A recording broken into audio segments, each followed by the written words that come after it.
morning cafe right here, and we're at that favorite segment of the day where we discuss matters politics and also the current affairs. But today is especially dedicated to the politics of the weekend that have culminated to so much bile being, of course, witnessed across different people in different parts of different parties again. And we keep asking ourselves whether indeed it was an undoing for us to proceed to that level of multi-partyism, and whether the quest for democracy is literally going to be attained at all with the kind of negative politics that we play right here in the country.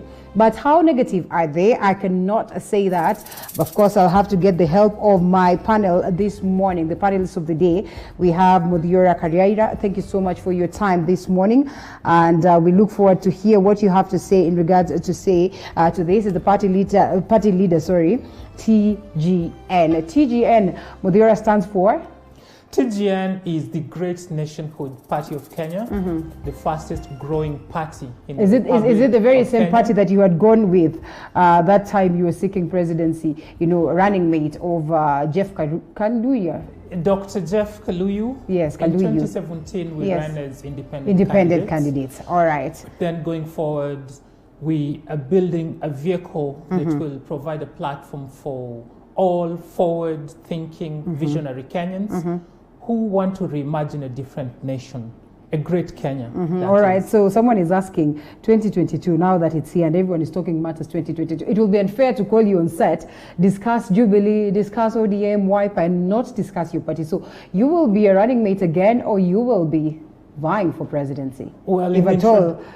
In the introduction, you did say that I'm the party leader. So we expect you to TGN. vie. All right. In 2017, I was on the presidential ballot. So as a party leader, your guess is as good as mine as to what position I'm gunning for in 2022. We're right here speaking to a potential president, which is great. I mean, I have been following up on what you've been doing, and genuinely speaking, give credit where it's due. That was some good way, and boldness that was, of course, presented by you at that point. That youthful touch on matters leadership. So we look forward to 2022, and we wish you nothing but the best. And now we cross over to also another Madam President right here, Betty Adera, Kanu Women Congress, Nairobi, and of course she's joining us on Skype. Good morning, Betty. Good morning, Linda, and good morning, my fellow panelists. We're not able to get Betty very well. Thank you for the opportunity to have me here. Thank you so much for your time. Also, a very strong person on matters politics, fronting the interest of the ladies, and also, most importantly, fronting the interest of the young tax. So, thank you so much, ladies and gentlemen, for your time this morning. And I think the main discussion then culminates from the events of the weekend on matters politics. First of all, we are expecting that Jubilee meeting this morning at 9 a.m. And we've been treated to so much shock and drama and purge and, lots of, uncomfortable moments on matters politics, if not for us, at least for the contenders or the Jubilee Party members, those ones who were asked. What do you expect of this meeting this morning by the President, Betty? Well, I think the President, Uhuru Kenyatta, is continuing to tell the country that he is in charge. He is the party and only party leader of Jubilee, and he wants to put his house in order. And if there are any elements who are trying to derail him from achieving his own mission and vision for this country, then this is the time that he wants to go ahead and read the Riot Act. But I also think that he wants to reassure his members that he is still in charge, and that he wants to tell them that, look, except we pull together in one direction, then Wanjiku stands to suffer going into 2022. We're talking about a coalition and not a party as it stands right now, Muthiora. I mean, these changes that we witness on Jubilee Party, the party that is supposed to ensure that the people get development. I mean, there's so much activity ongoing there. Contrary to what the common mwananchi would have expected, it's a ruling party. So we expect answers from them, but that is not what we've been getting. What do you make of this, even before we expound more on what you expect of the President's address this morning? What we've been treated to is the same charades that we've seen before, where parties do not actually belong to the members, but parties belong to particular individuals who set them up. So for this case, Jubilee, as we've all known, belongs to President Uhuru Kenyatta. That's why when he wants to get into a coalition with anyone, he doesn't have to call the NDC or those other top decision-making bodies of the party. They just engage directly with whoever they want and they go on. If they feel that you're making their tenure uncomfortable, they eject you. And I do not expect much from the PG that's going to happen today. It's long overdue. Why I say that is because I remember the last one that was held, and it was a one-way kind of an engagement where instructions were being backed at those who attended the PG. So even today, I do not expect that there's going to be any meaningful engagement.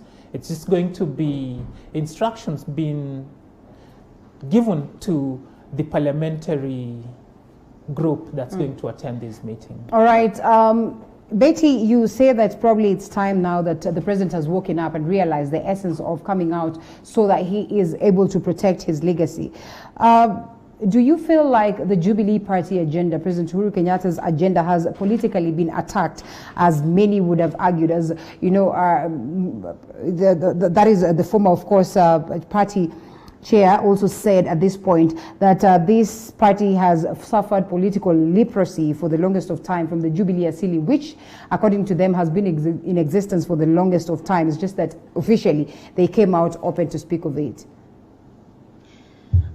Look, for me, I believe that the president, from where he sits, realizes that his party Jubilee was just a vehicle to get him into power. But once in power, remember, he has to account to every single Kenyan within the jurisdiction of this country.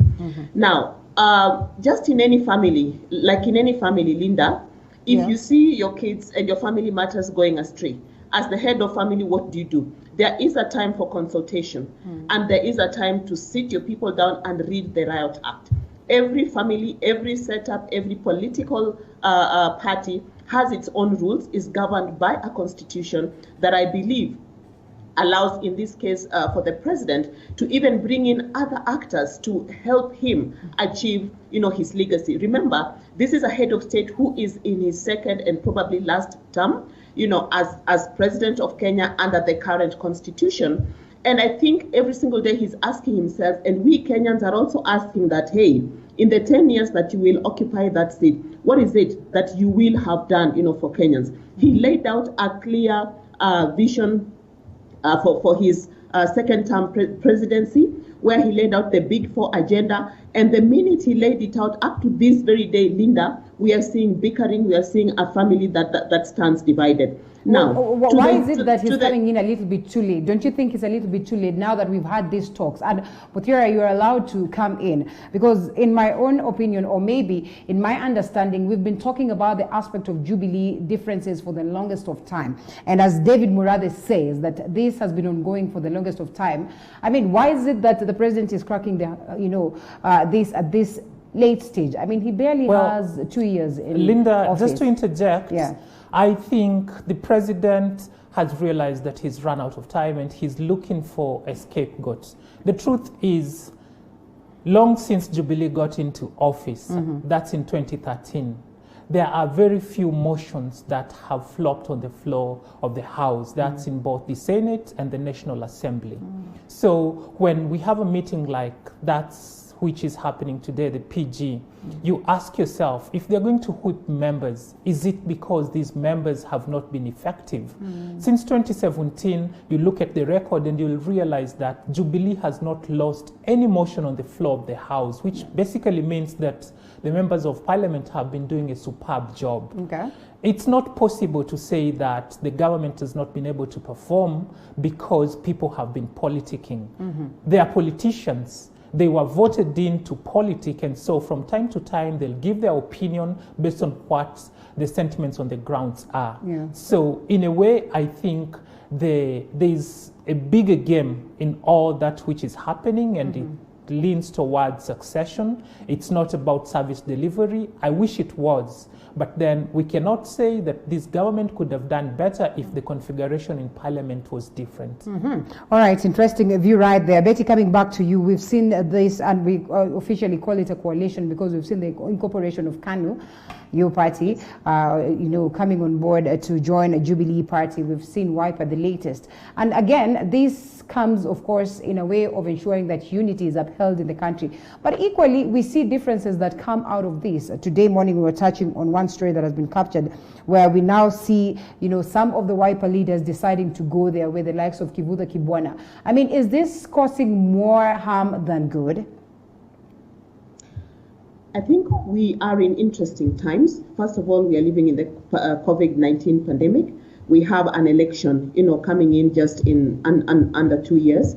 And we have a presidency whose term, is coming to an end. And of course, succession politics, is just a natural process and a natural conversation to have at this time. Look, if I speak for my party, KANU has been a friendly party to Jubilee even before 2017. So let's get that right. Now, the post-election pact, that was signed between KANU party and the Jubilee party under the presidency of Uhuru is just a statement that is saying that, look, there are like-minded people, there are like-minded, parties out there that if we bring them together, together we can be stronger and we can offer services to Kenya. Now back to the issue of services, Linda, you realize that 2017 was a unique time historically for Kenya. We went to election twice. And it was a very hotly contested one. And after that, nothing really was moving. Even if the parliamentarians were in place, nothing really was moving because the political temperature was too hot for anything to move. Until the handshake happened, and there was this sigh of relief that once, contesting people can sit around the table and talk. And I think that's the conversation that we have been having, going forward. So if you look at even the manifesto of Jubilee itself, what does it say? It says that they would be open. They would be open to seeking relationships and conversations with other like-minded people and parties if that is what is going to help them, achieve their goal. And I think the president, in his wisdom, is very, very much on course with that. And I think having Gideon Moi there amongst, other party leaders, I think is a plus. Now, political parties also need to be shaken up, to also wake up to the realization that, hey, this is not 1920, this is 2020, and we are moving into a completely new decade where we have to open up spaces for new voices, for new faces. We have to open up political spaces for the youth. We have to open up political spaces for women, young and mature, to also come into these political parties and actually occupy their spaces. Betty, before we bring in Muthiora, we are all alive to these sayings, Swahili saying that goes, mgeni kuja au mgeni njoo mwenyeji apone. But in this case, it's not been so for wenyeji wengi within the Jubilee party. I mean, right from the time of the handshake, we've heard the Tanga Pact saying that, Baba brought troubles within the Jubilee party. And this is extending even more when we see these people that you term as like-minded coming on board. In as much as they would be expected to bring sanity and goodness, they are bringing changes that are getting the rest of the other party members uncomfortable. Is it healthy in a way? Personally, I think it is, because except this house stands, united, it's gonna fall. And if the leader of this house is realizing that not everyone has his loyalty 100% to his vision and to his leadership, what option does he have? Right. It is never too late, Linda, in any sphere of life to do the right thing and to bring in the right people, to help you move yourself and your vision from one point to another.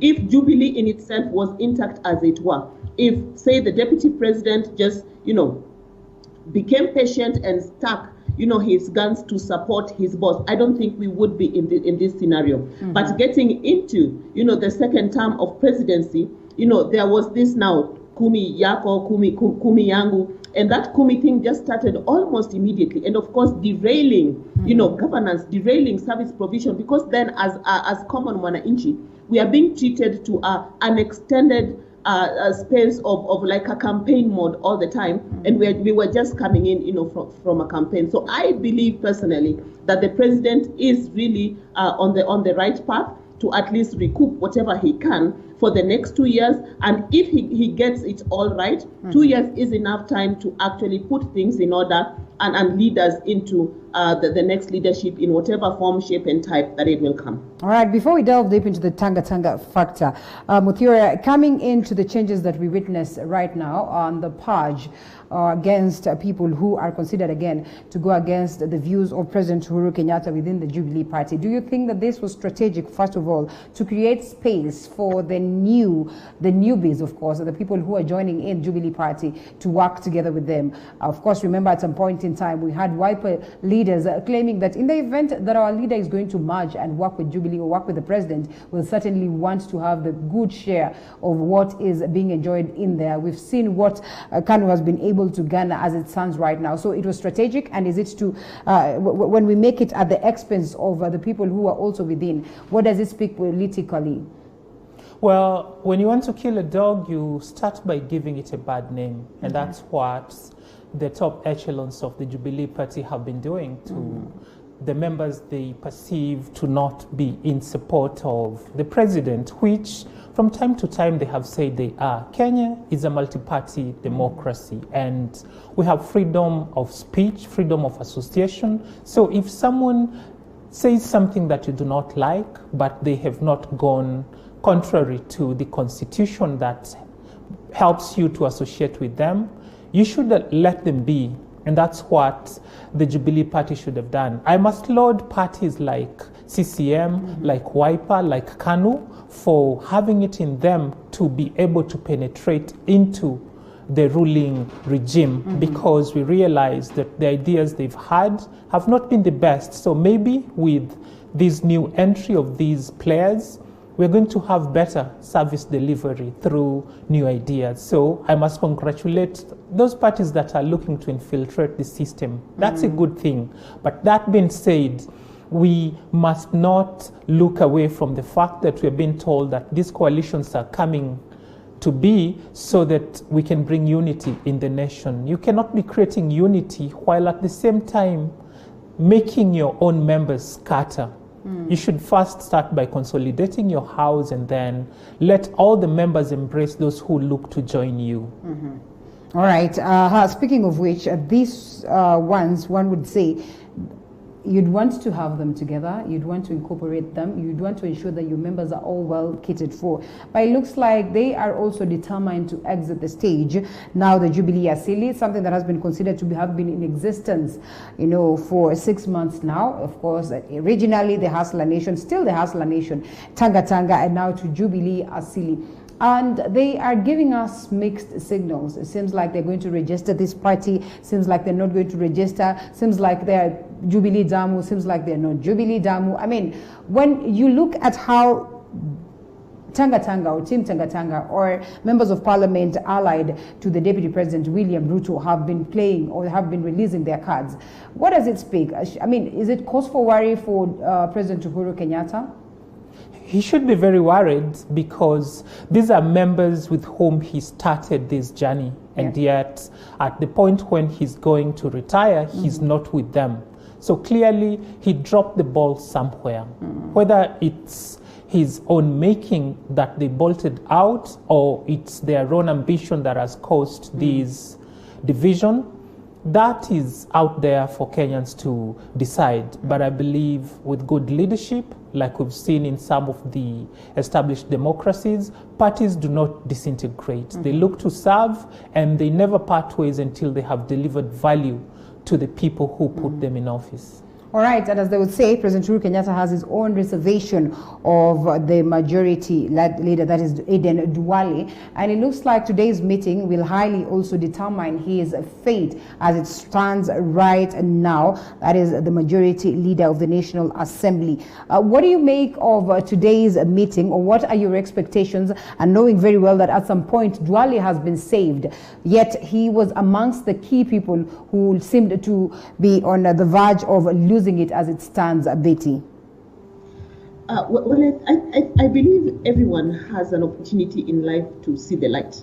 So probably Honorable Duale, saw the light and took a 100% turnaround and realized that in the ship, the vehicle that got him into the National Assembly, there is only one party leader and only one center of power and leadership, and not two. So today's meeting, I think, is one meeting that we all wait with nostalgia to just hear, what it is, that the agenda is, what it is that's going to come out of it. And of course, within the backdrop of, the Jubilee Asili affiliates, arguing that they are not going to, attend the meeting because they don't want to be somewa detained, they don't want to be, insults hurled, into them again, and all that, which to me are actually issues that are neither here or there, because I'm thinking that when the party leader calls, show up, and then within that space, speak up. Speak up your mind, what it is that's eating you up, instead of, going round and teaching us to street shows.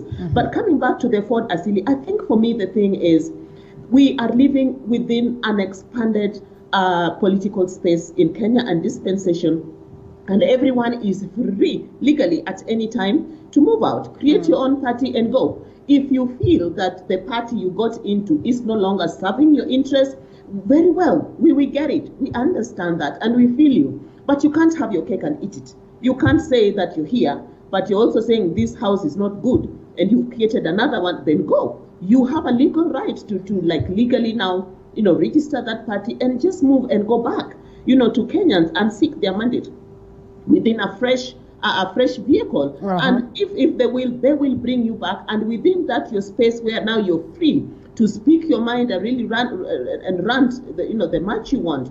I think these individuals need to do the honorable thing and just say, hey, the Jubilee House is no longer working for us. Let us just walk out and create our own house and go there and seek a fresh mandate, so that Kenya is treated to political discourse that actually adds value, rather than just bickering and bickering, and every single day people being treated to this. It's either you're here or you're here, which I don't think is a good thing, for the common mwananchi. What constitutional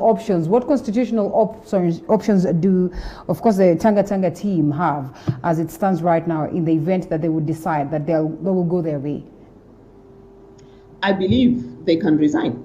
I believe they can step out of the positions that they hold, that they acquired because of the vehicle that we are calling Jubilee, and then go back to Kenyans and seek a fresh mandate. It is clearly written there. But my point is, you cannot have your cake and eat it. Loyalty within political parties is non-negotiable, according to me. And we are seeing this across political parties. Even within ODM, we are seeing some elements that are saying that we are in the National Assembly because of using the ODM vehicle. But if you look at where their loyalty actually is not with the party leader of ODM. So I think my statement cuts across. All right. Okay. Muthiora, and the president received petitions from the members of parliament expressing lack of confidence in Duale, and he has gone through the petition and made a decision, probably what he's expected to tell us today. Do you suppose then that if they are to save Duale, or if they are to let him there, will it again alter the activities of course, Jubilee Party as it stands, or as they would argue as of now? And also the aspect of party loyalty that Betty brings on board is something that we've seen today. You are a party leader. Would you be forgiving if at all one of your party members would would decide to take the disloyal card and present it to you? The question is, what wrong has Duale done? That's what every Kenyan should be asking themselves at this point. The only time I remember Duale failing was when he was trying to get the 2/3 gender rule motion passed through.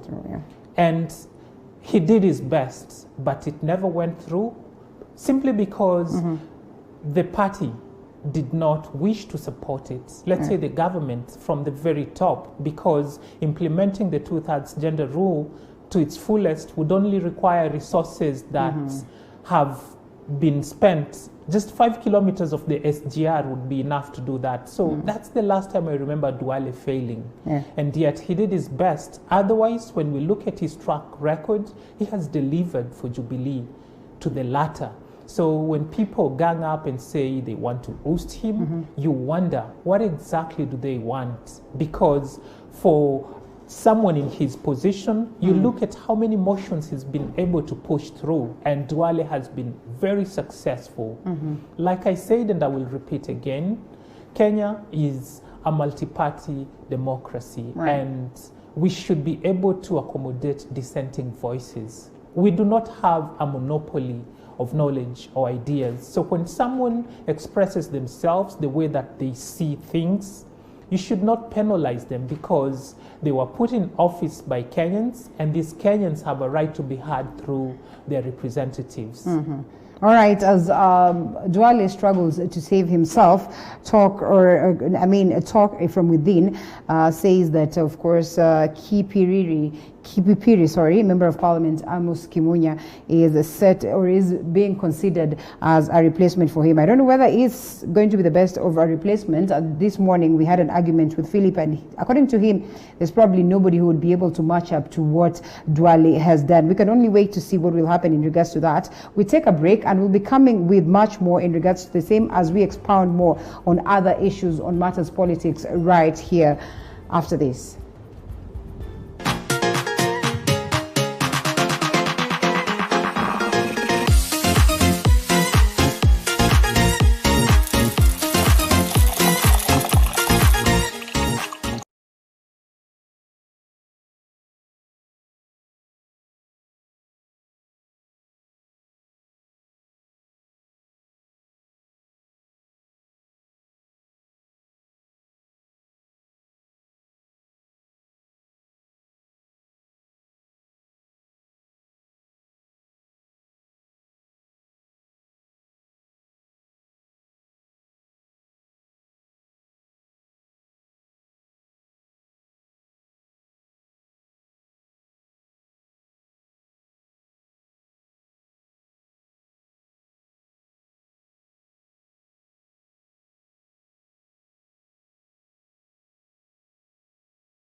Welcome back to the broadcast. This is Morning Cafe with me, Linda Alela, and on set I have Muthiora Kariara. Thank you so much for your time. Or is it Kariara? I really find it as a tongue twister. Muthiora Kariara. Yes. Muthiora Kariara. It's a tongue twister. Thank you so much, of course, for choosing to stay with us, and also Betty Adera. We are expounding more on matters politics right here in the country. And one thing that we have seen also is that there are people who are allied to the Deputy President William Ruto and are now officially deciding otherwise and taking a different direction. Among them, Madam Waruguru, who is of course also like EP, a member of Women Rep, and she comes out to call upon the DP to tame it or tone down. And this is what she says, that this is why the Deputy President William Ruto might be impeached at a time like this. And she comes out to expose some of the issues or some of the games and the tricks that the Deputy President William Ruto has been playing so far. And this comes barely weeks after she decamped to, of course, joining this other side. And, you know, you've seen her constantly with Baba. One would argue for sanitization amongst the members of parliament who were expecting to face the purge. What do you make of this, Betty, this coming from a woman? Like I said earlier, we are living in very, very interesting times, and every single day we are treated to, you know, drama and more drama. And I want to believe that, well, everyone has a right and an opportunity to rethink, you know, their positions and stance in everything. And probably Kate is one of those who like saw the light and just saw that perhaps, you know, aligning himself to the number 2 within the Jubilee perhaps will not, you know, serve her interests or take her to whatever destination, you know, she really wants to go to. And of course, you know, came to Baba to make a point.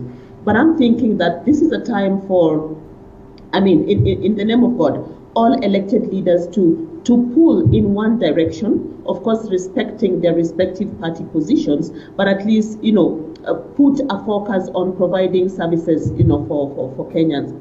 The people of Laikipia, the women and children of Laikipia look up to Kate, you know, to show leadership, to provide guidance on a couple of issues. And right now, you know, COVID-19, and I was myself in Laikipia just 2 weeks ago. But whatever is happening on the ground is actually very different. So for me, I'm thinking that back to the voters, 2022 is not far. This time, let us be careful who we put in those positions. Let us be careful on this person who comes from nowhere, you know, and tells you that I'm going to give you 200 bob, so vote me in, without really looking at their track record and what they're capable or not capable, you know, of doing. But I think for Kate, things might be interesting within her constituency, you know, come 2022. But I'm thinking that this is one of those examples of saying that actually loyalty is non-negotiable. Loyalty within political parties to the party leader is non-negotiable. So probably Kate saw the light and decided to decamp to show her support one last time, you know, for His Excellency and whatever His Excellency the President, you know, stands for, which I think is a good thing. But behind the scenes, people need to interrogate what is it, you know, that has happened. If you were with number 2 the other day, and what is it that has happened that now suddenly now you're changing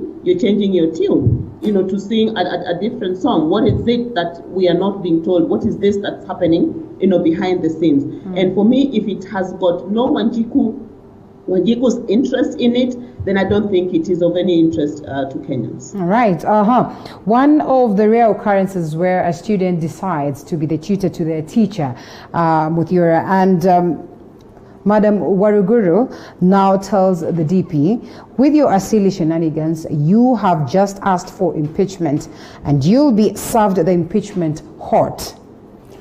I mean, what do you make of that? I remember Waruguru was one of those members of parliament who held a presser calling on those on the other side to bring it on. Yes, I wonder when she had her moment, you know, that moment on the road to Damascus. Yeah. I wonder when this happened. This is the kind of political conmanship that Kenyans should all be wary of.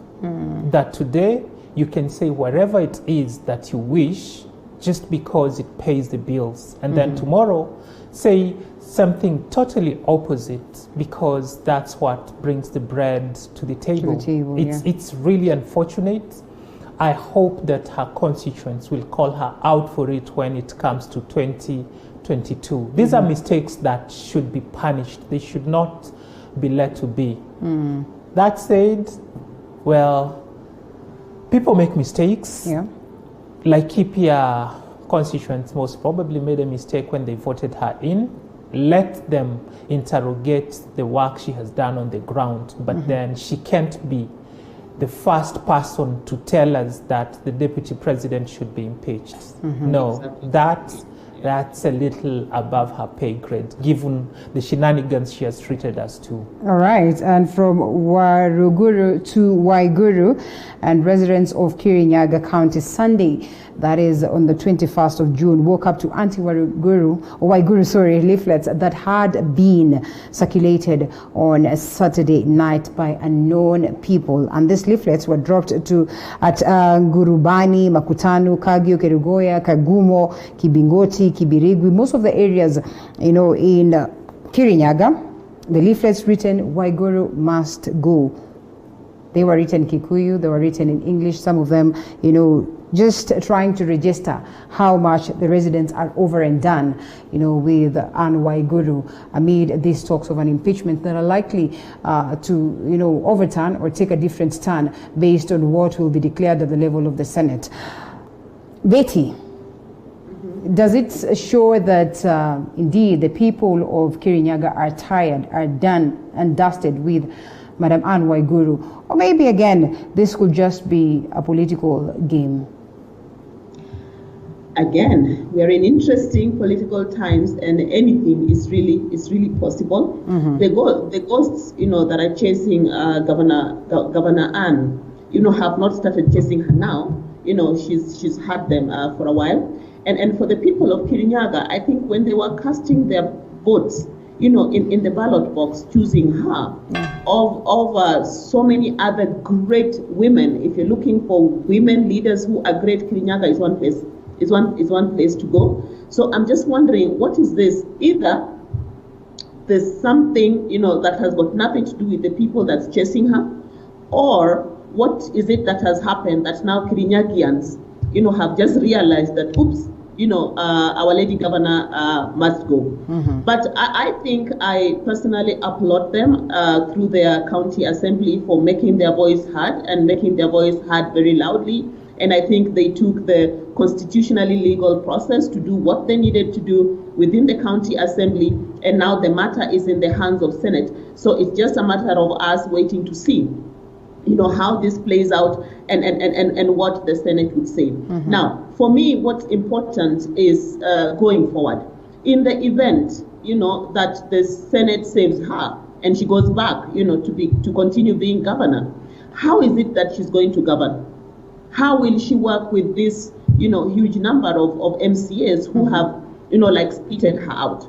Now, in the event that the Senate does not, stand with her and lets her go, we have a deputy governor then who constitutionally would take over. But to what extent and how fast will that process be turned around so that there is no lapse or no gap in service delivery for the Wanjiku of Kirinyaga? All right, and one would want to question this. Investigations are still ongoing in regards to who dropped these leaflets. But as it is, we also live in a world where there's so much propaganda, so much political witch hunt. Muthiora, when you look at the events that have culminated in Kirinyaga County right from that day, that Tuesday, when the governor was impeached, moving forward, of course, previously we had the court case ongoing, and then officially the judges declaring that the MCAs did not do a wrong thing by proceeding with this impeachment talk.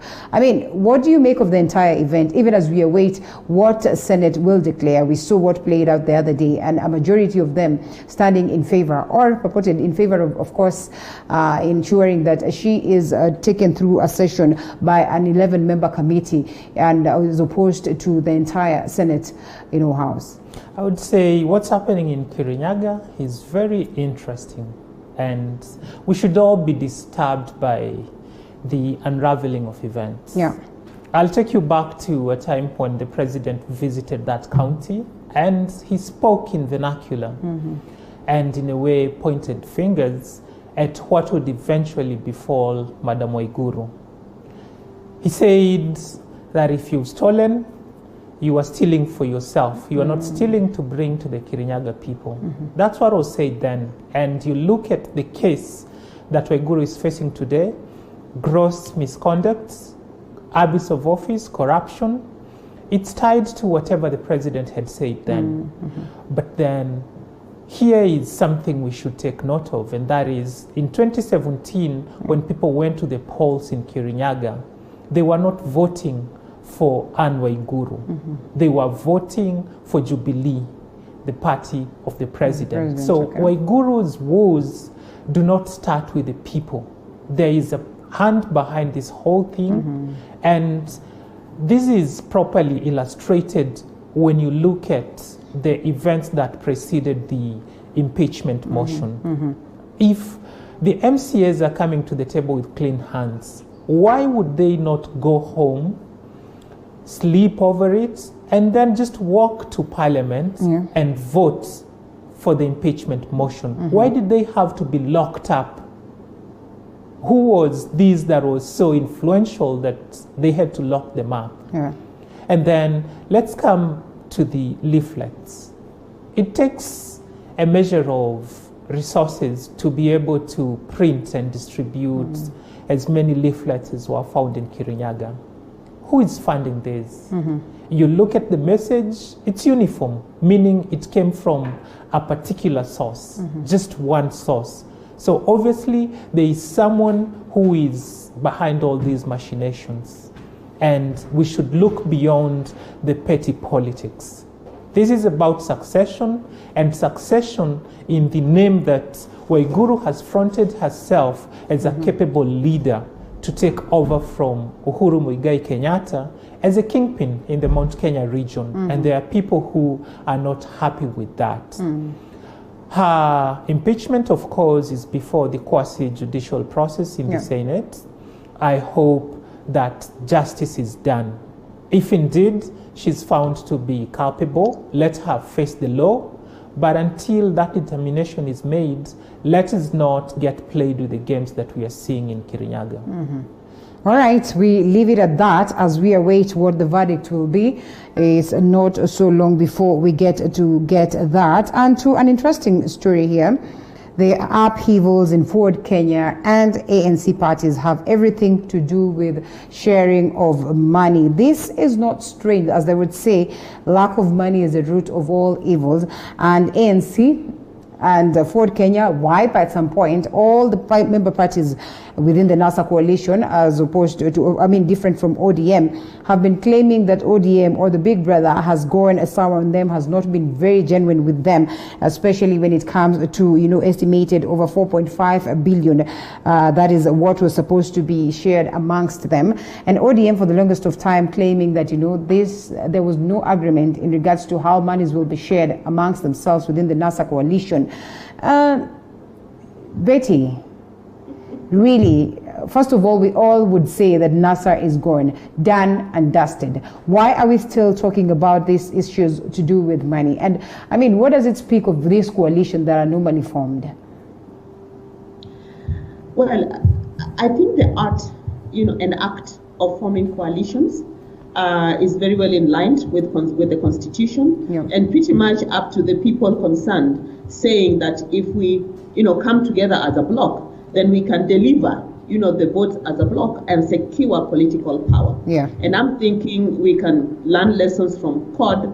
We can learn lessons from just recently NASA that was created, for the last general election. Now, NASA did not win the presidency.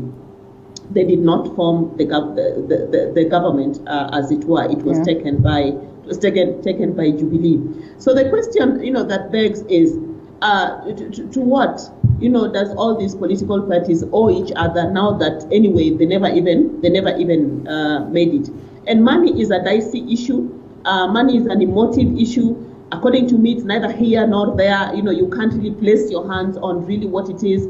But I'm thinking that let us look deeply into the parties that formed NASA. We are looking at WIPA. WIPA has already said that, look, NASA is not serving, my interests at all. Let me now move and get into a post-election pact, with the ruling party Jubilee, and see, to what extent they can stay relevant and they can, be part of service delivery, getting into 2022 and probably beyond. Now, ANC and Ford Kenya, are stuck, in this whole illusion, that NASA still exists, and they're hanging on to ropes, according to me, that are not really there. And if you look at even the recent coup within the leadership of Ford Kenya, It just tells you that we are in interesting times, and even political parties as they are right now might not exactly be the same in terms of composition of leaders, in it walking into 2022. And I think a big part of this whole drama is also infighting within political parties, and especially for ANC and Ford Kenya, there's also the broader issue of how does the Malembe nation, come together, and who is this, who would be, their flag bearer for that particular community, so that then they can amalgamate their power of numbers, and move as a block. And we're seeing wrangles, up to that level. So for me, the Malembe nation, politics, to me, goes beyond this NASA issue. It is a bigger question, that needs to be answered, and it's a bigger question that they're currently, grappling with. And I'm thinking they also need new faces, in these political parties, and they're realizing that the door is closing. NASA is not there anymore. The door is closing. It's either now, you move into, a pact, or you're out, of the equation, come 2022. And I think that is, to me, that is really the bigger issue, rather than just money that was not divided properly. Okay, well, in as much as we'd want to overlook this, we clearly see that there's a huge difference. That's where many argue that that is where the rain started beating a NASA coalition. And this is it. This is an issue that has been escalated to the level of the courts. Registrar of political parties saying that, the memorandum that was presented to me did not have any clause touching on how monies will be, divided amongst these party members. And when you look at what Mudavadi says, is that Mudavadi says that the NASA coalition had a clear formula on how the money was to be shared, but he claims that the ODM party deliberately decided to refuse with the share, or refuse to share it, and completely we have seen that, of course, playing out. Muthiora, coming to you, party funding has always been an issue in Kenya. You, as a head of the, a party, would you just take us through your experiences, and what exactly informs these differences that are normally there when it comes to, party funding, party sharing, and all that? Party funding is a very big impediment for the development of our democracy in Kenya. Of course, for a party to access the political party's fund, there is a certain threshold that you must meet, which most political parties do not meet. In fact, only ODM and Jubilee are the parties that reached that threshold in the last election. Now, Kenya, unfortunately, is inching bit by bit, day by day, towards the rule of the jungle, where those who can respect the law only when it's convenient for them, and then choose not to when it doesn't favor them. And this is the case when it comes to the matter of sharing the fund that was given to the NASA coalition. Of course, before they signed below that, above that dotted line, they had talked about how they were going to share the money. But then later on, after the numbers came and it was evident that ODM had the lion's share, of course, they feel they are the superior members of the coalition, and in a way, the others do not bring a lot to the table. Yet when they brought that ticket to the Kenyans, it was a collective thing. So it would only be fair that they go back to that agreement which they had about how they were going to share these funds, and not look at how things turned out eventually. It's regrettable that it is now boiled down to just money issues. 4.5 billion is a lot of money, and if shared as they had agreed before to these parties, then the struggles we're seeing would stop. You can imagine a party like ANC is due to do its grassroots elections, and they need money for that. And where are they to get this money? Number one, members need to pay up, but then Kenyans do not have a culture of supporting their political parties. Right. That's how we end up saying political parties are owned by individuals, because members do not support party activities. So now that the NASA coalition received money from the political parties' fund, they should be benevolent enough, even just for the sake of democracy, to share it with its constituent parties, that is Wiper, ANC, and Ford Kenya. Is that to say, if members were actively involved, if they, contributed hugely towards the activities of the party, then we would see a more level of sanity in how these parties are handled?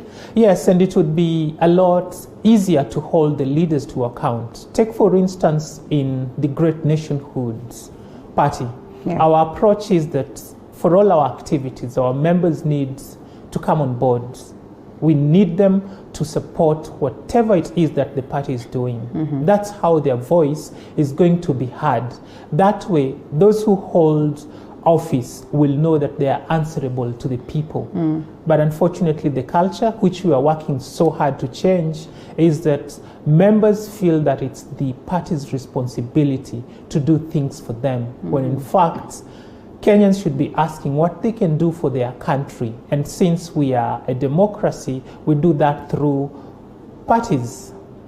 All right, the key principles within the NASA coalition equally facing lots of rebellion within their own respective parties, that is the ANC and also Ford Kenya, for that is Moses Wetangula. So it's a clear indication that, in as much as maybe they could be fighting for this money and unity within the NASA coalition, there's still so much that needs to be done at the level of, an individual party or the party level itself. So that is more like it on these matters politics, but not before we touch on briefly what we've witnessed and the differences that have been there between the judiciary and the executive. It's talk that is still ongoing, and now officially the Law Society of Kenya has a bone to crack, and they picked on President Uhuru Kenyatta. They decided to proceed and take the president to court over his recent executive order that sought to replace the judiciary commissions as well as the independent offices under ministries and government departments. Betty.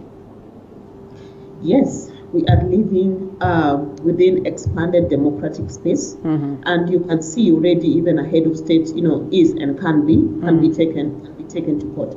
But for me, in this whole clash, if you like, between the executive, and the judiciary, reflecting on the recent, public statement, by the Chief Justice, I believe that probably there's a lot going on, behind the scenes that we as regular Kenyans know about. But for me, what concerns me is the part that touches Wanjiku. In my view, that needs to be given priority.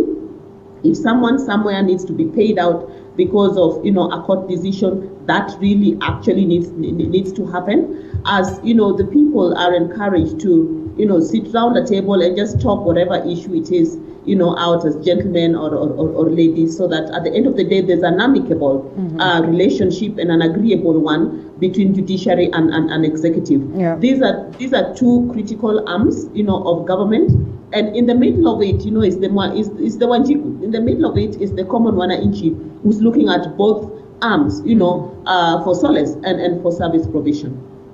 Well, okay, looking at that, of course, this one is highly expected to, like you rightfully put it, alter, the interest of the common wananchi hugely. But looking at this direction that the Law Society of Kenya has taken, did it have to reach that point? I mean, President Uhuru Kenyatta is amongst the key people who are supposed to uphold the constitutionalism in the country, Muthiora. But as it is, proceeds to declare this executive order that, was a little bit ish, and most of the people were not even clear of whether indeed it is coming from the president, based on the fact that it was against what the constitution dictates. And now these leaders proceed into court. Did it have to take that direction? Did it have to go to that level? And where does it place then the fight of ensuring that there's sanity within the arms of government? If the Chief Justice is crying for justice, how about the Law Society of Kenya? Well, they had no other course of action but to go to court. At least that's a platform above them, besides just sitting in a boardroom and deliberating on the matter. It's clear, I'm not an expert of law, but then I know when the 2010 Constitution was written, separation of power was put in there because of what the nation had experienced before, when all the powers were vested in one office, and that's the presidency. The president was clearly in breach when he gave that executive power. You read it and you'll see that to the latter and spirit, there is an infringement upon the independence of the judiciary when the executive seeks to do that which the executive order states is going to happen. So I do hope that the courts will deliberate on this matter very soberly without getting involved into the politics that run the day here. But that being said, Kenyans now must wake up and realize that as a republic, our duty is not just to vote in a government. We must also, as a people, stand and hold those in office to account. We've been sitting on our laurels for too long, and now we're being taken for a ride. The judiciary needs to be independent. You can see from the budget that was read the other day that the funding, in a way, outlines the condescending nature by which the executive looks at it. There's no way you can have over 7,000 employees and you get half the budget that Parliament with less than 1,000 employees gets. So let the Law Society of Kenya canvass this matter in court. Let Kenyans be vigilant. And please, Mr. President, let's just respect and uphold the Constitution. And the rule of law, of course, which your administration has not done very well on. All right, Mr. President, you certainly have heard that. And talking of the Constitution and upholding this, it declares that the three arms of government should complement each other in what they are doing, well, in as much as they are considered to be independent. I mean, just how possible is it for these arms of government to function independently without scratching on each other, knowing very well that some of the issues that they deliberate on are directly, involved or directly, of course, in connection, Betty? You correctly say that these three arms of government are and should be independent, but they're also interdependent. There's the relationship between the three of them, and the three have to work in harmony together for this, service delivery, back again to that, to Wanjiku to happen, the right way.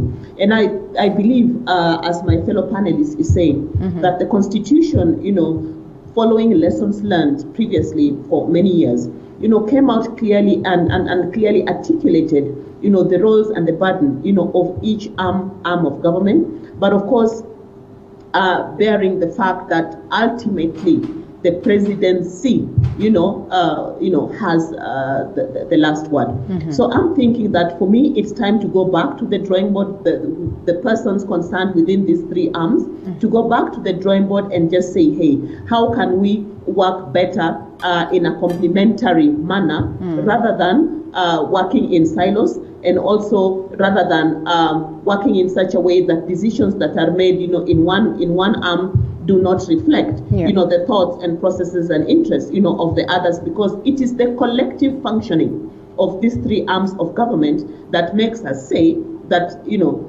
that the government has worked well or has not worked well. But also, I think going forward into 2022, I completely agree, with my fellow panelists that it will be back to us as Kenyans to now, think very critically on the kinds of people that we bring into elective positions at all levels, right? From the MCA, all the way up, so that at the end of the day, we will have no one to blame other than look at us ourselves and say, hey, we are the ones who put this person, into that office, and is he or she, really working to our interests. If we need this streamlined, does it then mean that we might have to review the constitutional clauses that touch on the three arms of government, Muthiora? Linda, no way. Okay. We have not even implemented this constitution. We shouldn't be touching those aspects of the constitution. The places where perhaps we need to look at is maybe how we can strengthen devolution. But when it comes to matters separation of powers, I think it's very clear. Let the judiciary do its role. Let Parliament do its role. Let the executive serve the people as is enshrined in the Constitution. Yeah. A lot of these issues, like I started by stating earlier, that to implement the 2/3 gender rule, we only need 5 kilometers of the SGR, and that story would be done. Yeah. But then people will make it a constitutional matter that we need to amend the Constitution here and there, and yet what's lacking is the willingness to implement the law as is envisioned in the Constitution. So I would say our Constitution needs to be implemented as was envisioned, and we'll be just fine. As we see to it that Maraga exits the stage, what do you envision for the judiciary as it stands right now? Now that he's leaving, a place that is, of course, more of a battleground than, a judiciary that is sane, that is set to deliver justice for the people of Kenya, Betty. Well, I think as Maraga is set to exit the stage, he's going to leave an international legacy of among the first, Supreme Court Chief Justices that, undersaw a process where an election petition was actually overruled, right?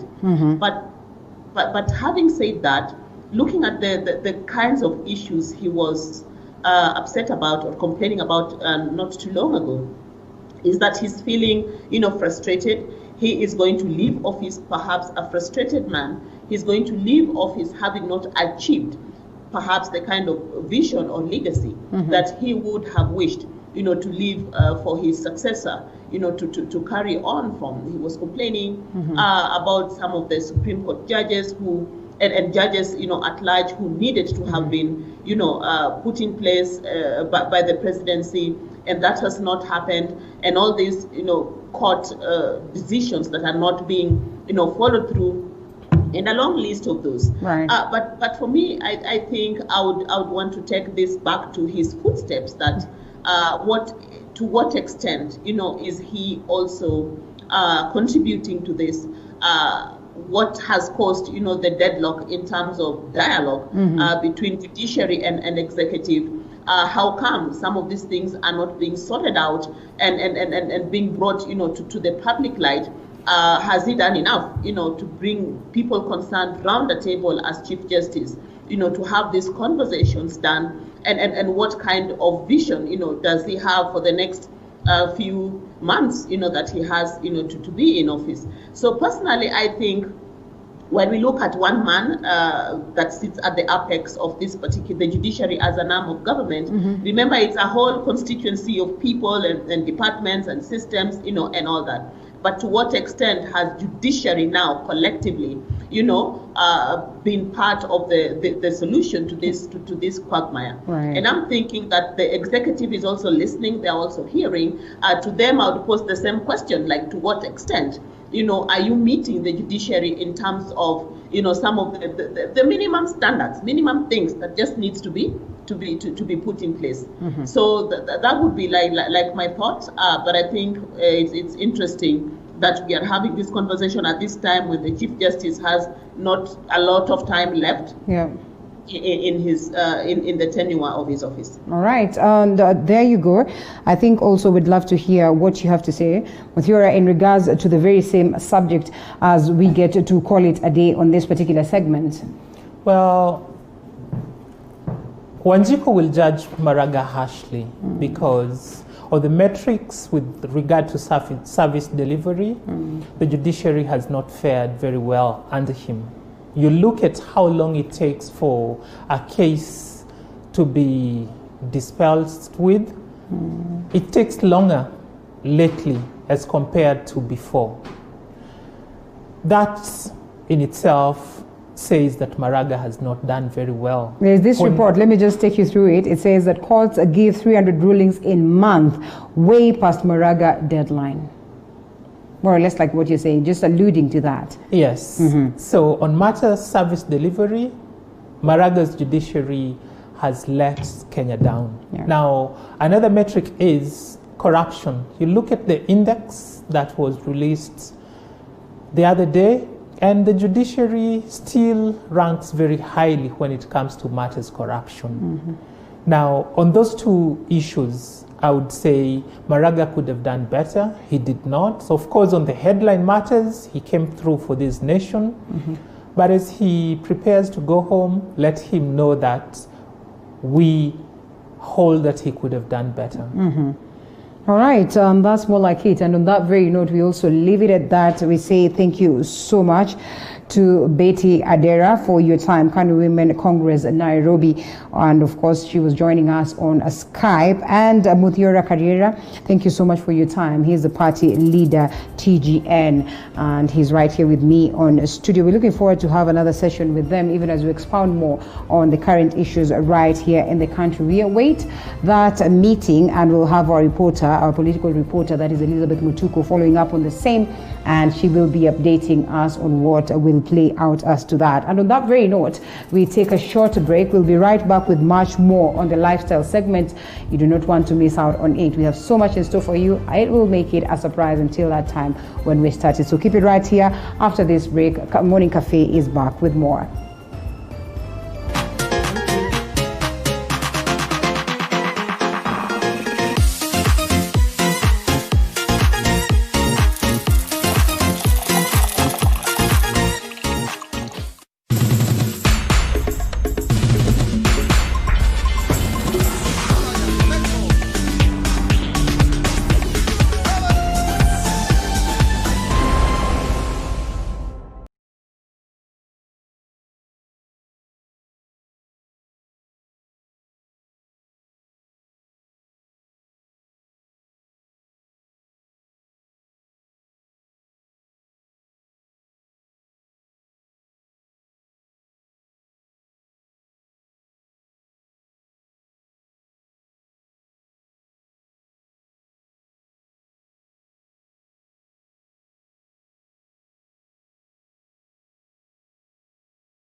Yes, and Morning Cafe is back. Time for the lifestyle segment, and we cross all the way to the massage industry. And joining me this morning is a masseuse, Lydia Nyaga, and she'll be taking us through what it is or what it entails to be in the massage industry. And Lydia, good morning. Good morning. Good to have you. Good to have you too. The two of us, or two of you. Yeah. We also have Muthiora, who's the model of the day. She's actually been just taking me through briefly what you would do on basics, when it comes to massaging and all that. I mean, it's not necessarily that you have the towel affair, you're somewhere in a calm environment. Sometimes you need this, even at the level of the office. So what is it that you're doing? Right now, I'm trying to give her a relaxing kind of massage. All right.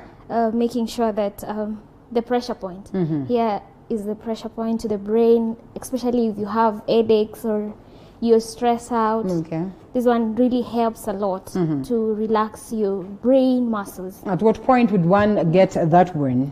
This one you can get at in the office while you're working, or at home, or you can even visit our spa, Yeah.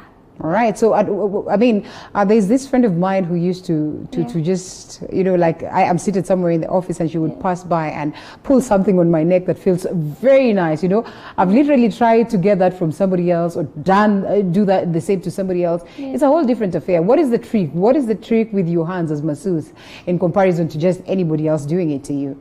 I would say get to know the pressure points of your muscles, where to touch. All right. Especially not the bones, you're trying to touch the muscles. Right. Yeah. How helpful is this? Like you say, it's good for relaxation and all that, but how helpful is it? It's good for relaxation, for blood circulation also in your body.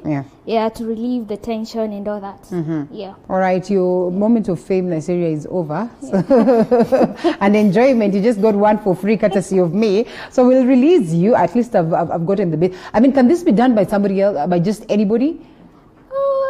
People try, but you need a professional. Yeah, can you just be nice to me and teach me something? I don't want much, just the basic one. Yeah. What am I supposed to do? Like, how do I place my hands and You make sure like your 3 or 4 fingers. Okay. You just place them here. All this right. one you can do on your own and just take the movement clockwise. Okay. Clockwise 3 times. Yes. And then anti-clockwise. Oh, okay. 3 times. And then you press and release. Yeah. All right. That's interesting. So I'm looking at your fingers and your nails. They're pretty much cool and beautiful. There are times that you're told, there are things that you cannot do with nails that are long and everything. Yeah. Is that the highest that your nails can go? Yes, this is the highest. This is the highest. Yeah. Yeah. All right. And can I do that to myself? Like, do I have to? I can do the same to myself and still attain. Especially if you have headaches. Some of the headaches maybe it's because of the stress of working out and everything. So this one you can do instead of taking medicine, the painkillers. Yeah. You can do it on yourself and just press clockwise, clockwise 3 times, and clockwise 3 times, and then you press and then you release. Like for how long? Maybe you can do for 5 to 10 minutes. All right. That would really help. All right, Nigeria. Thank you. Thank you for being the model. I would have wanted her to do the same on me, but I didn't want my baby hair tampered with like she has tampered on yours. But yes, we release you. Come in. Now, let's get into the discussion. And I think it's pretty much important. Why we did that is because, yes, we're not prepared for that moment where we can do a proper cool massage. But how big is the massage industry in the country?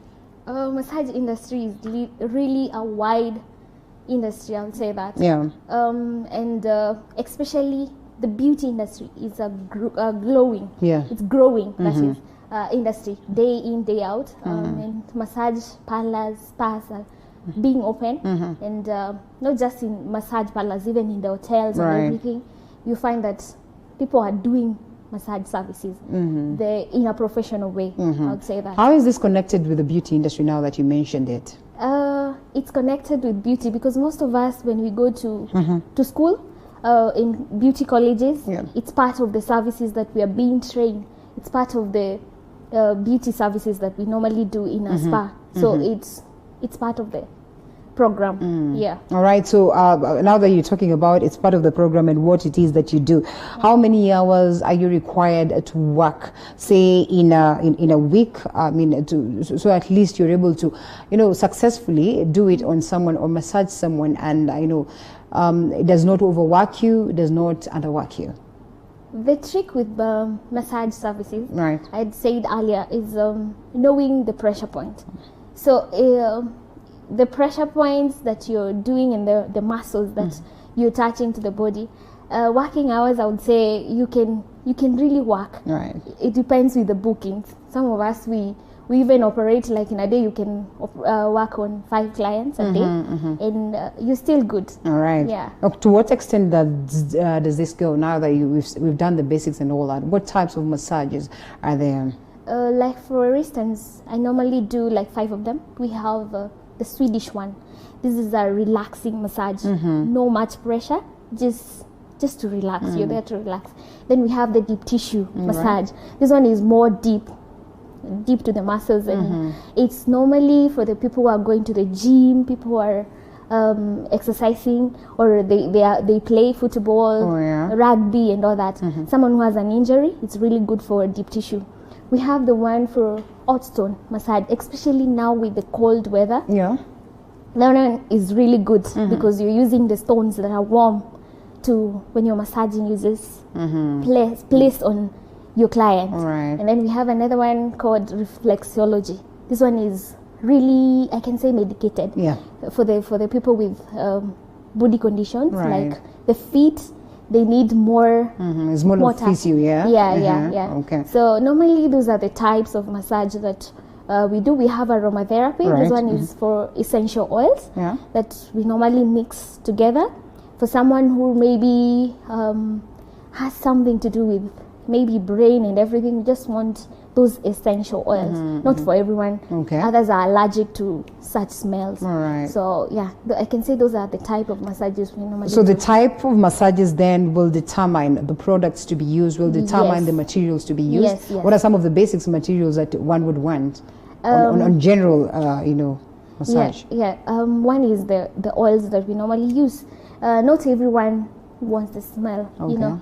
Some just want something that is very mild and something you can work with. And I would say for us, the reason why we use the oils is maybe to have that friction, you know, when you're doing the massage, your hands are able to flow very well.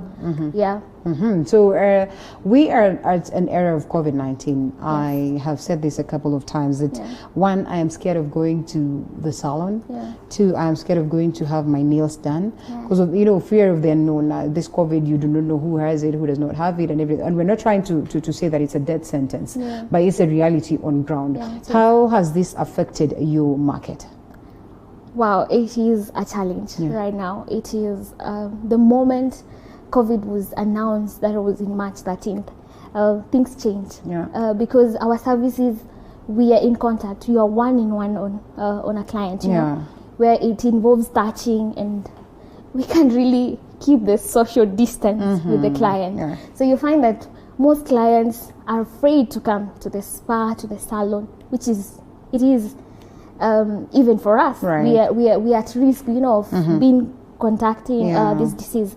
And what we normally do is just to ensure that we sanitize our clients who are coming in, they sanitize, and making sure that the materials that we're using, especially the beddings and the bed sheets, are what disposable, and then we clean them very well and make sure that the room is well clean. And if someone is coming, you have to book and make sure that we have all the time with you. We avoid the congestion of people coming in. Has business gone down in any way? It has gone down. Gone down. Because now you find that no one wants, like, especially people are working from home. So if you're working from home, maybe you don't have the back aches like people used to have in the office.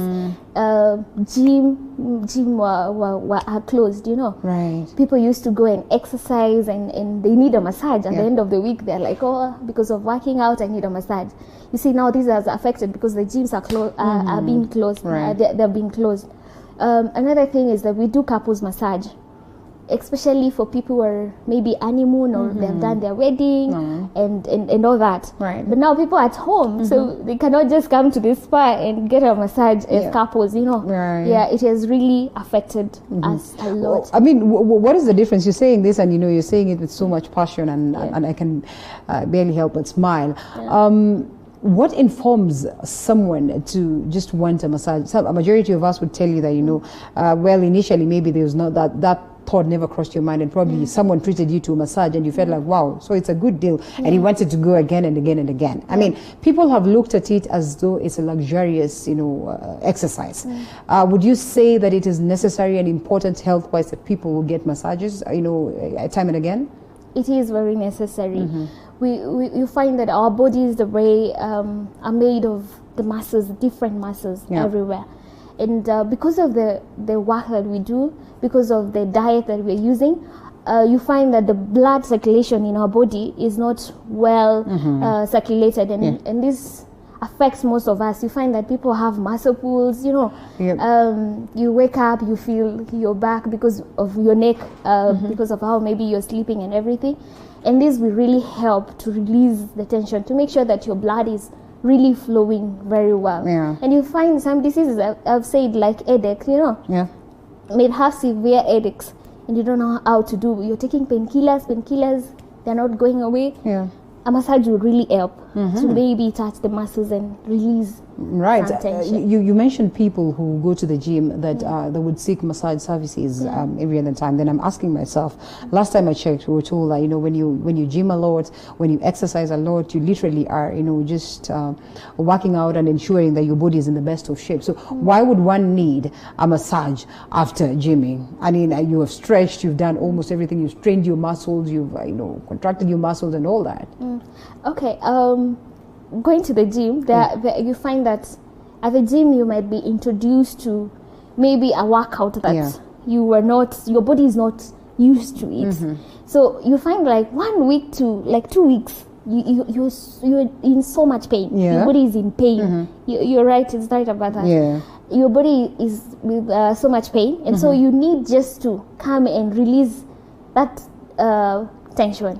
It really helps. All right, okay. The challenges that you've witnessed during COVID-19, I think you've mentioned, but generally, what are some of the challenges that you go through as a masseuse while in line of work? I'll say this. Most of us have gone to proper way, professional way in doing massages, and it's one of the services that it's been abused. When you say a massage or you do massage, people will get it the wrong way because of maybe the picture that has been portrayed with massage services, whereby others are unprofessional. Someone would come to me and tell me, oh, the way somebody did to me was so painful, you know, because someone just think you're just doing like this, but there are movements, the right movements. So challenges that we find is that unprofessional people trying to come in and doing the services that they do in the name of massage. How then do you treat this unprofessionalism? First of all, you know, in a very bright way, such that you'll also be not rude to the client, because you always told that the client is right. So one, you need to maintain your calm, and at the same time you need to be professional. At the same time, you don't want to offend the client. How do you balance this? I'd say, when you're a professional, you know how to handle a client. This is someone who has come or someone who has called for a massage, but in other words, they don't mean the massage that we normally do. They have other intention, and so what you're supposed to do is just explain to this client that we offer professional services.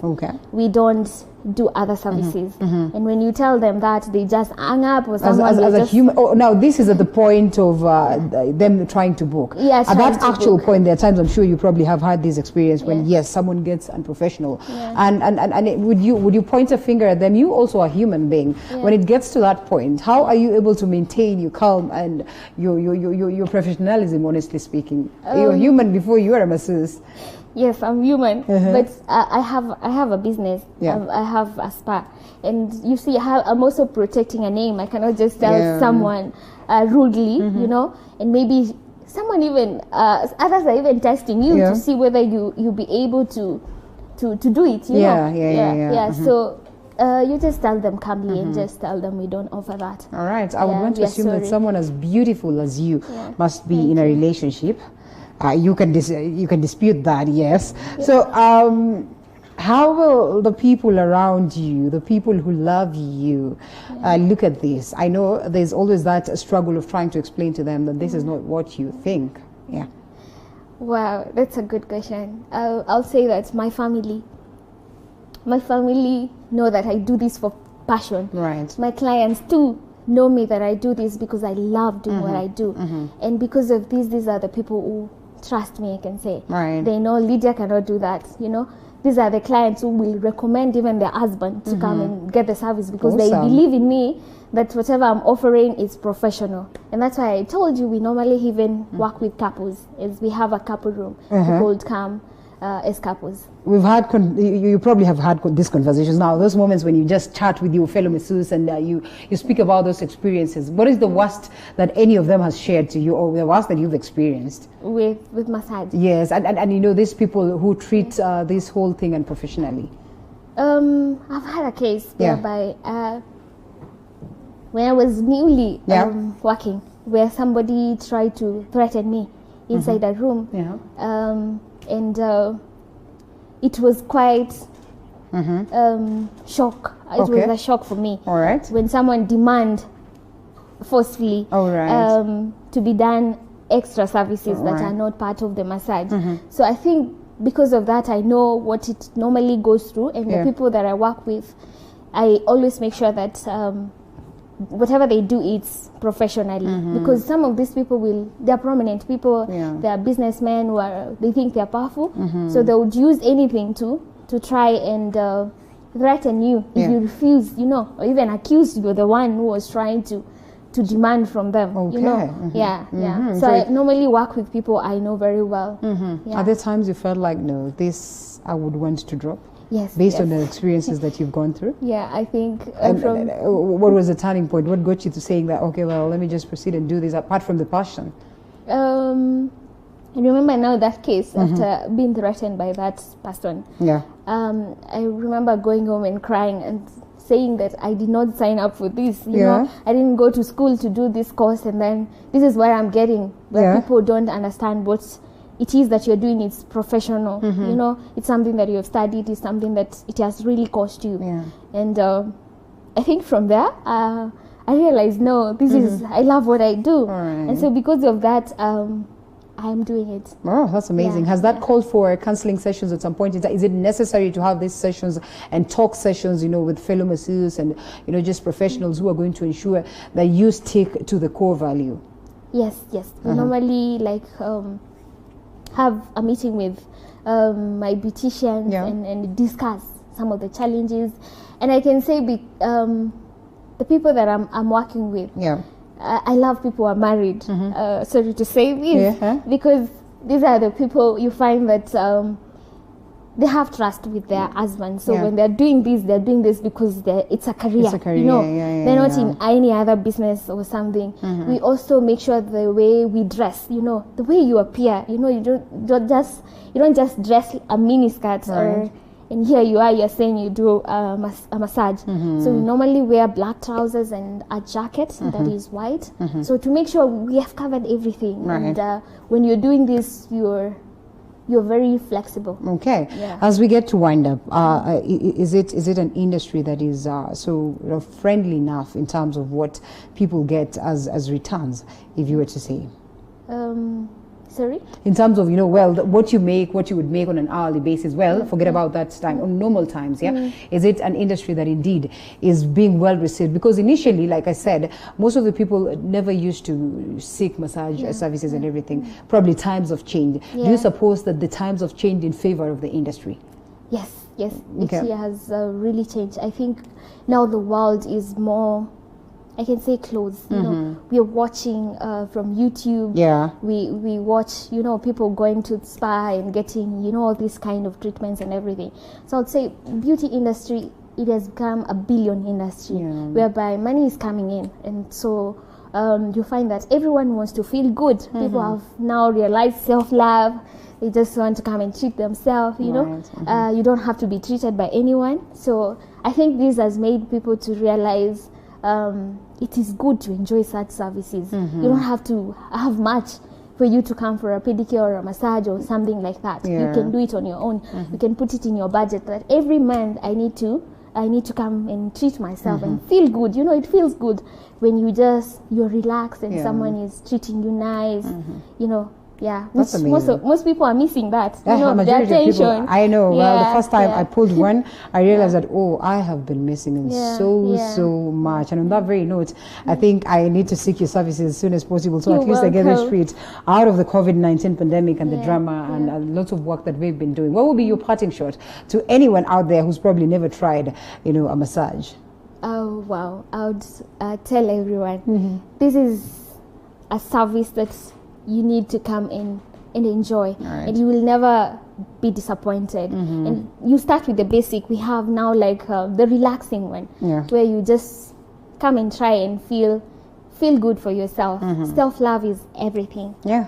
This is all about self-love, and above everything, also it's good health-wise, right? It is, yeah. That's for sure. Thank you so much, Lydia Nyaga. Next time, we only hope that we can do, actively do it and actually let it be done on me. I mean, I think I deserve that, After working so much and doing all this, I think it's only important, like Lydia puts it, that you once in a while treat yourself. It is worth the while. So let's cross over to some bit of what is happening on the roads. It's a Monday morning, and normally what Mondays are like on the roads. And we take a look at, there are some road users, but then again, before we go to what the road users are saying, we take a look at the roads and the map on the Google map across Nairobi. Interestingly, we do not have so much of traffic right here. I can only see here, I'm zooming into somewhere, the area around South B, where, like, remember what we always say, the dark maroon area is always where you expect a traffic. So here we are, and you can see that along Lusaka Road there's some bit of traffic. Bunyala Road, there's some bit of traffic. All the way to South B, there's some bit of traffic, and all these other roads. Langata Road is not as bad this morning. Here we are. Bagadi Way is also as clear, not as bad this morning. Those are the key roads that we're trying to pick on. And we cross over to Haile Selassie. Haile Selassie also not as bad this morning, as you can see, captured right there. And the community, some of the chronal, of course, that is along also Ngong Road, equally not as bad. And of course, yes, we also have Ngong Road. Yes, here we are. We're at Ngong Road. Not so much. City Mortuary, some bit of traffic right here. That is around the KCB ATM, Bagadi Way, and not so bad. I think the roads are not as bad. We are here at Daystar, around Daystar University. Valley Road, some bit of traffic right there. That is what we're trying to show you this morning. So I guess it's a smooth ride for a majority of road users this morning. I'll not delve deep into what the road users are saying, but also we'll be leaving you with pictures of what is now happening at the KICC. Remember, there's been that meeting that has been called upon. That is the parliamentary group meeting by the Jubilee Party. So yes, the Jubilee Party is convening this, and as it is, the purge has been ongoing within the Jubilee Party, and today we wait to see what also this is going to be about, whether it's an extension of the purge. A majority of people discussing what will be the fate of the majority leader, that is Aden Duale, and of course he was saved from the purge. And equally there's that talk on whether the members of parliament allied to Deputy President William Ruto, that is Team Tanga Tanga, will attend this meeting amid the ball that they hold, courtesy of the purge and the acts that was meted upon a majority of them. So we can only wait to see what will happen. I believe that our reporters are on standby to update you accordingly. As you can see rightfully right there, that is the event that is taking place down there. So we'll be right here to ensure that we update you accordingly. Politics are taking shape right here in the country, and as many would argue, it is a way of President Uhuru Kenyatta ensuring that also he accommodates or incorporates, creates time and creates space for the people who've joined him, that is the Wiper Party and the likes of KANU, and also Chama cha Mashinani, that is headed by Isaac Ruto. So we'll be looking at that and much more to ensure that we update you accordingly, ensure that you keep it at TV47. Kirobi will be coming up next, of course, with Matovas of Matukio Mtambuko. So make sure that you keep it right here all the way. We see you again tomorrow morning, same time, same place. It was great having you right from the start of the program up until now. My name is Linda Alela. I'll leave you with those pictures as we await on what Kirobi has in store. Do enjoy enjoy the rest of your viewing.